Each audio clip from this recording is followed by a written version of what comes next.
If we look at the organization of congressional leadership, we see it as organized in three main ways: by House, by party, and by leadership position. If we look at the party leadership, they play a vital role in our legislative branch.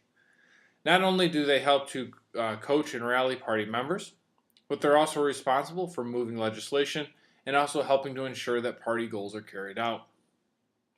There are only three positions mentioned in the Constitution that are in congressional leadership: the Speaker of the House, the President of the Senate, and the President pro tem. But as we're going to see, there are other positions that were created by the parties to help achieve these goals. Every 2 years at the beginning of the congressional term, both the Republican and Democratic parties in the House and the Senate will hold a party caucus. The party caucus is a closed meeting, meaning you must be a Republican or a Democrat in order to be there.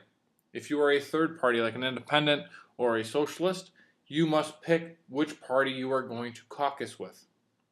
It is at this closed meeting where the parties will decide and vote on who will represent them in their leadership.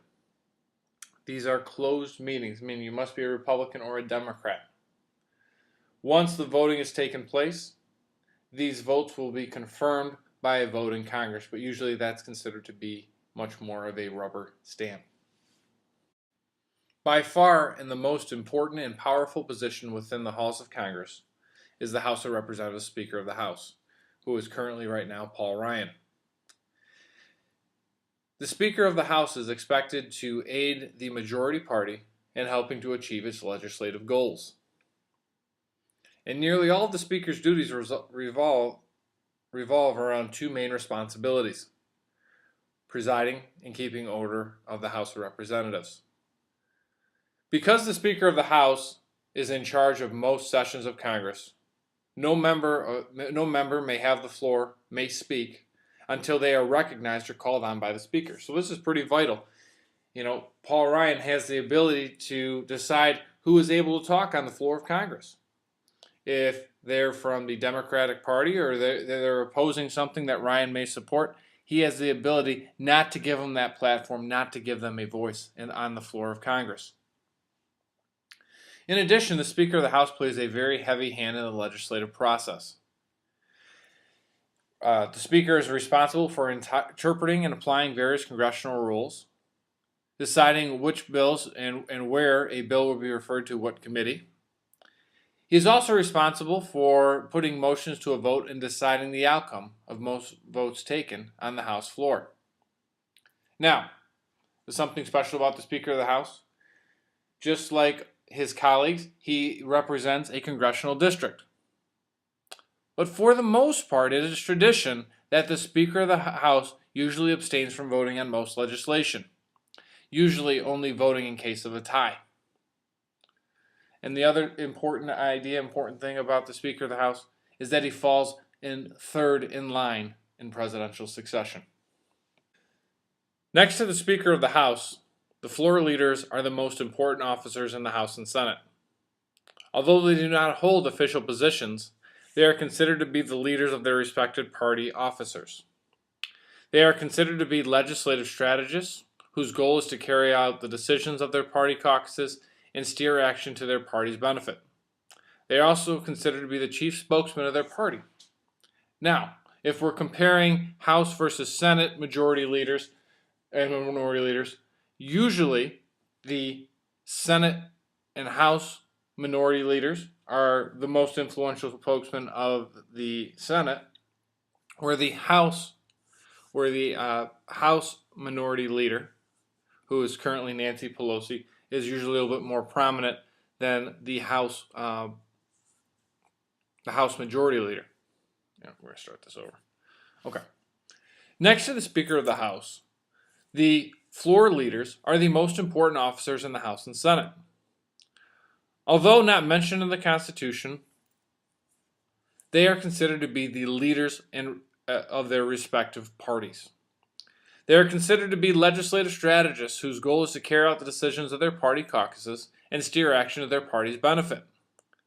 They're also considered to be the chief spokesman of their party. If we look down below, not much goes by without hearing something from Nancy Pelosi, Chuck Schumer, Mitch McConnell.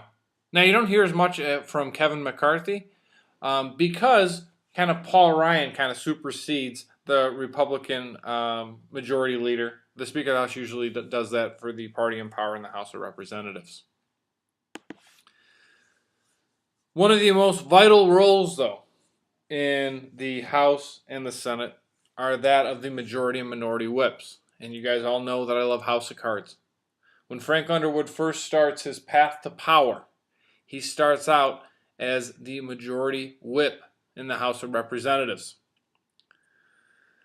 The whips play a vital role in the legislative process.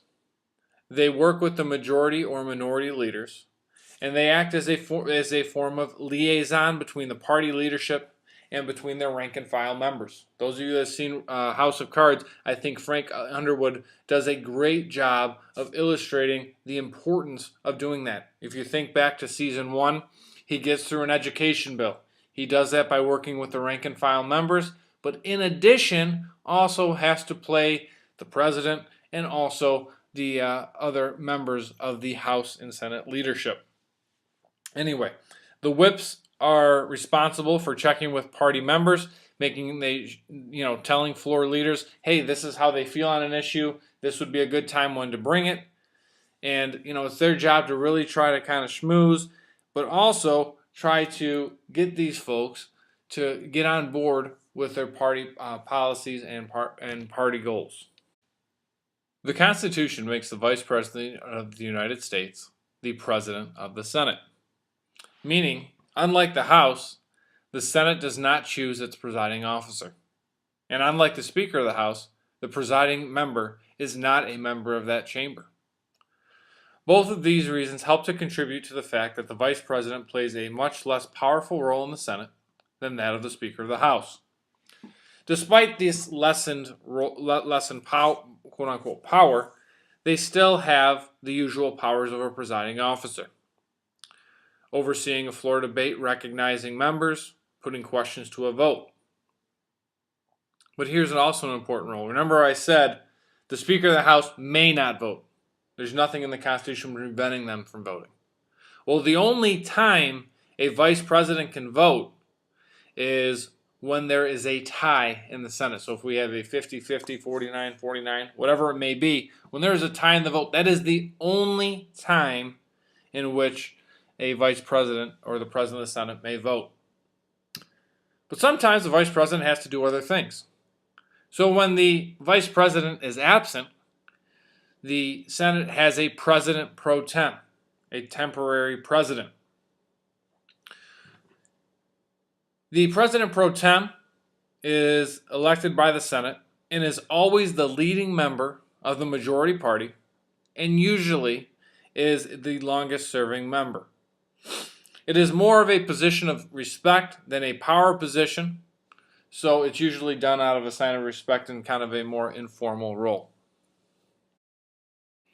Congrats to the soccer team on winning.